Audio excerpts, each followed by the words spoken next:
Sir నమస్కారం sir. నమస్తే.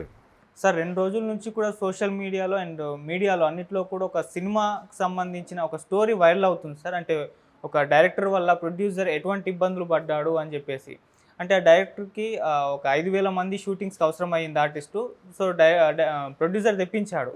మళ్ళీ ఇది కాదు ఇంకో 2,000 మంది కావాలనుకున్నాడు. మళ్ళీ తెప్పించారు. లేదు మళ్ళీ ప్రాక్టీస్ మొదలు పెట్టాలన్నాడు అని చెప్పేసి అలా చెప్పాడు.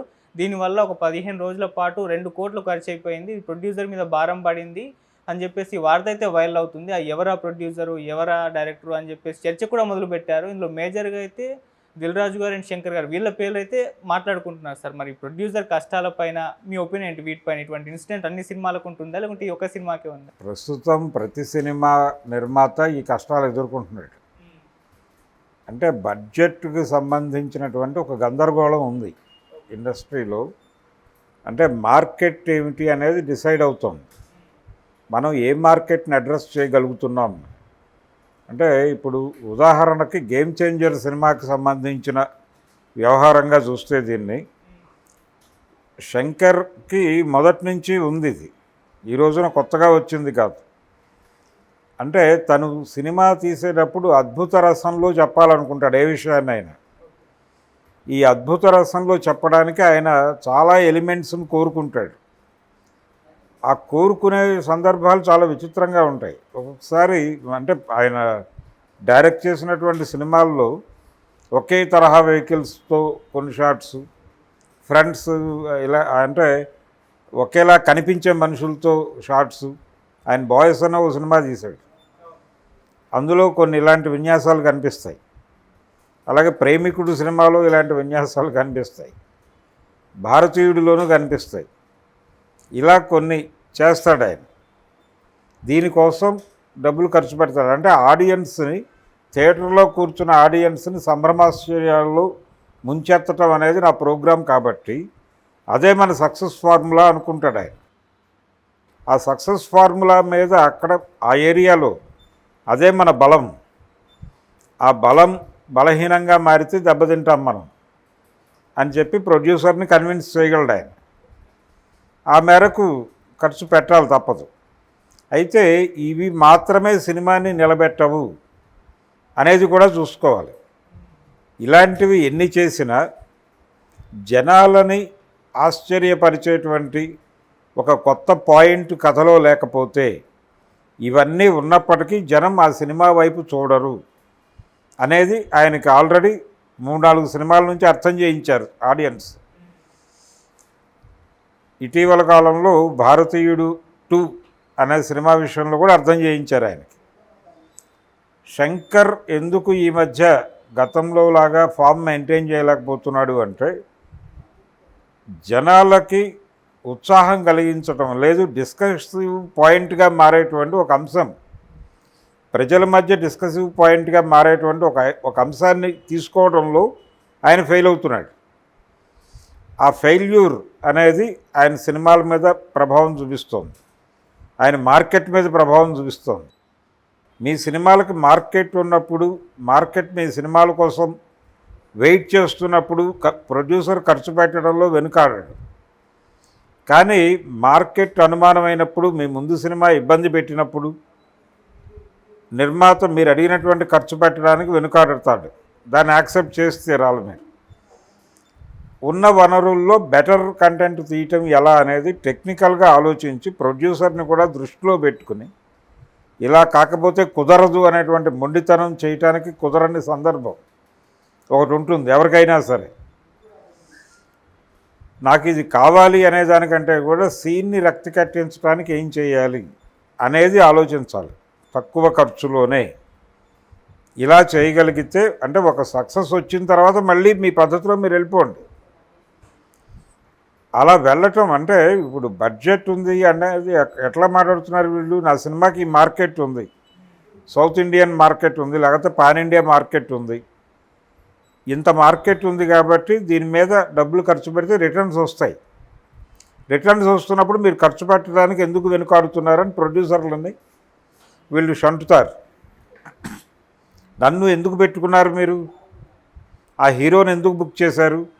ఆయనకి పాన్ ఇండియా మార్కెట్ ఉంది కాబట్టి నేను ఆయన కలిస్తే ఒక క్రేజీ కాంబినేషన్ అవుతుంది కాబట్టి, నాకు సౌత్ ఇండియన్ మార్కెట్ బలంగా ఉంది కాబట్టి, ఆయనకి పాన్ ఇండియా మార్కెట్ ఉంది కాబట్టి, నా ముఖం కూడా ఏదో మేరకు పాన్ ఇండియాలో తెలుసు కాబట్టి, ఇంత నోన్ అలాగే ప్రూవ్డ్ క్యారెక్టర్లు మావి కాబట్టి, మా కాంబినేషన్లో వస్తున్న సినిమా కాబట్టి ఇవన్నీ అంశాలు ఉంటే అప్పుడు ఆడియన్స్ ఈ సినిమాని అప్రిషియేట్ చేస్తారు అనేటువంటి పాయింట్ మీద ప్రొడ్యూసర్తో ఖర్చు పెట్టిస్తారు. ఇది వర్కౌట్ అవ్వకపోతే ఏంటి పరిస్థితి అనేది, అంటే తర్వాత మీకు ప్రాబ్లం ఏముంది, మీరు ఎలాగో అమ్మేసుకుంటారు కదా అని చెప్తాడు ఆయన. రకరకాలుగా అమ్మేస్తారు కదా సినిమాని. థియేట్రికల్ రైట్స్ ఇక్కడ అమ్ముతారు, ప్రతి రాష్ట్రంలోనూ అమ్ముతారు, భారతదేశంలో ఉన్న అన్ని రాష్ట్రాల్లోనూ థియేట్రికల్ రైట్స్ అమ్ముతారు మీరు. దాంతోపాటు శాటిలైట్ హక్కులు అమ్ముతారు, డిజిటల్ హక్కులు అమ్ముతారు, ఓటీటీ హక్కులు అమ్ముతారు, ఇతర భాషా హక్కులు అమ్ముతారు, ఓవర్సీస్ హక్కులు అమ్ముతారు. ఇన్ని వ్యాపారాలు చేస్తున్నప్పుడు డబ్బులు ఖర్చు పెట్టడానికి ఏమిటి అని కూడా రెచ్చగొడతారు. ఈ రెచ్చగొట్టడంలో భాగంగానే ఇలాంటి ఖర్చులు పెరుగుతాయి. పెరిగి అది వర్కౌట్ కాకపోతే ఏమిటి పరిస్థితి అనేది కండిషన్. ప్రొడ్యూసర్కి ఒక బ్రీతింగ్ టైం ఇవ్వాలి. ఖర్చు పెట్టడం అనేది కాదు, అవసరమైతే ఖర్చు పెట్టచ్చు, అది వేరు. ఆ సబ్జెక్ట్ డిమాండ్ని బట్టి ప్రతి అంశాన్ని అద్భుత రసంలో చెప్పడం కోసం డబ్బులు ఖర్చు పెట్టడం అనేది కరెక్ట్ కాదు. అంటే ప్రతిదీ ఆ లెవెల్లో చెప్పాలి అనేటువంటి తాపత్రయం అది కొంత ఇబ్బంది పెట్టే ప్రమాదం ఉంది. అందుకని ప్రొడ్యూసర్ని కూడా మనసులో పెట్టుకుని, అతని స్తోమతని మనసులో పెట్టుకుని, తనకి ఆడియన్స్ నుంచే ఉన్నటువంటి రిసెప్షన్ని కూడా దృష్టిలో పెట్టుకుని వ్యవహరించాల్సిన అవసరం ఉంది డైరెక్టర్కి. అలా వ్యవహరించకపోతే ఇలాంటి వార్తలు బయటకు వస్తాయి. ఇప్పుడు ప్రతి డైరెక్టరు కూడా పాన్ ఇండియా సినిమాలే ప్లాన్ చేస్తున్నారు, హీరోలు కూడా అదే అడుగుతున్నారు. ఏదైనా కథతో ఎవరైనా డైరెక్టర్ పెడితే, ఇప్పుడు కథా రచయితలు అనేవాళ్ళు లేరు ఇండస్ట్రీలో. డైరెక్టరే ఒక కథ డిజైన్ చేసుకుని ఒక హీరో దగ్గరికి వెళ్తున్నాడు. వెళ్తే హీరో కొంచెం పాన్ ఇండియా సబ్జెక్ట్ అయితే రా బ్రదర్ అంటున్నాడు. దాంతో దీనిలో రకరకాల ఇంగ్రీడియంట్స్ వేస్తున్నారు, సరుకులు వేస్తున్నారు. వేసి దీన్ని ఒక విచిత్రమైన షేపుకి తీసుకొచ్చి ఆయన్ని మెప్పించి, ఆయన ఓకే చెప్పిన తర్వాత కథ ఉంది, హీరో ఉన్నాడని చెప్తే ప్రొడ్యూసర్ వస్తాడు. ఇదివరకు రోజుల్లో ఇలా జరిగేది కాదు. ఒక ప్రొడ్యూసర్ సినిమా తీయడానికి ఒక కథని తయారు చేయించుకునేవాడు, ఒక రైటర్ని పెట్టి. ఈ కథ ఎవరు తీయగలరో ఆ డైరెక్టర్ని తెచ్చుకునేవాడు. ఆ డైరెక్టర్ ఆ కథ మీద కూర్చుని రచయితతో కలిసి తన పద్ధతిలో కొన్ని కరెక్షన్స్ చేసేవాడు. ఈ కరెక్షన్ అయిపోయిన తర్వాత ఆ వెర్షన్లో ఏ హీరో అయితే బాగుంటాడో ఆ హీరోని పిలిచి కథ చెప్పేవాడు. ఎవరెవరు ఆర్టిస్టులో డిజైన్ చేసుకునేవాళ్ళు, కాస్టింగ్ అప్పుడు వేసేవాళ్ళు. ఈలోపు డిస్ట్రిబ్యూటర్ని ఆకట్టుకునేవాళ్ళు వెళ్ళి కథ చెప్పి. డిస్ట్రిబ్యూటర్ ఓకే అన్న తర్వాత డిస్ట్రిబ్యూటర్ అభిప్రాయాలు కూడా పరిగణనలోకి తీసుకుని కాస్టింగ్ వేసేవాళ్ళు. ఇలా జరిగేది ఒకప్పుడు. ఇప్పుడు అలా కాదు, టోటల్ రివర్స్లో నడుస్తుంది. డైరెక్టర్ గారు ఒక కథ తయారు చేసుకుని హీరోల చుట్టూ తిరగగా, హీరో ఎవరైనా కటాక్షిస్తే నా దగ్గర కథ కలదు, హీరో కలడు, ఒక నిర్మాత కావాలను అంటే అప్పుడు నిర్మాతలు వచ్చి అతని దగ్గర నిలబడుతున్నారు. అందులో ఎవరు పెట్టగలరో అతను అనుకున్న బడ్జెట్కి ఆ ప్రొడ్యూసర్ ఓకే చెప్తాడు. ఓకే చెప్పిన తర్వాత డైరెక్టరే ఆ సినిమాకి అన్నీ అవుతాడు, ప్రొడ్యూసర్ మౌనంగా పక్కన నిలబడటమే. డైరెక్టరు విలువ ఇవ్వడు ఆ ప్రొడ్యూసర్కి, హీరో అంతకంటే ఇవ్వడు. ఎందుకంటే తన సెంటర్గా నడుస్తుంది బిజినెస్ అనేది అతనికి తెలుసు, ఇతనికి తెలుసు.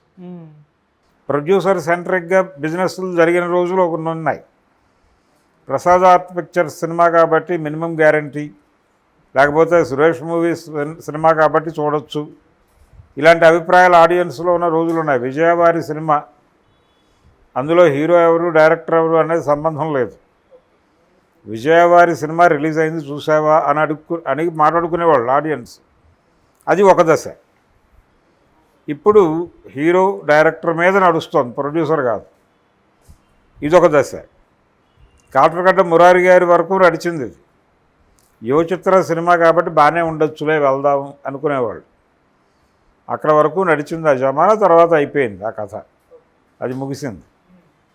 కాబట్టి ఎప్పుడైతే ఇది డైరెక్టర్ సెంట్రిక్గాను హీరో సెంట్రిక్గాను మారిపోయిందో ప్రొడ్యూసర్లకి తీవ్రమైన వేధింపులు నడుస్తున్నాయి. అందులో భాగంగానే ఈ టార్చరు రోల్లో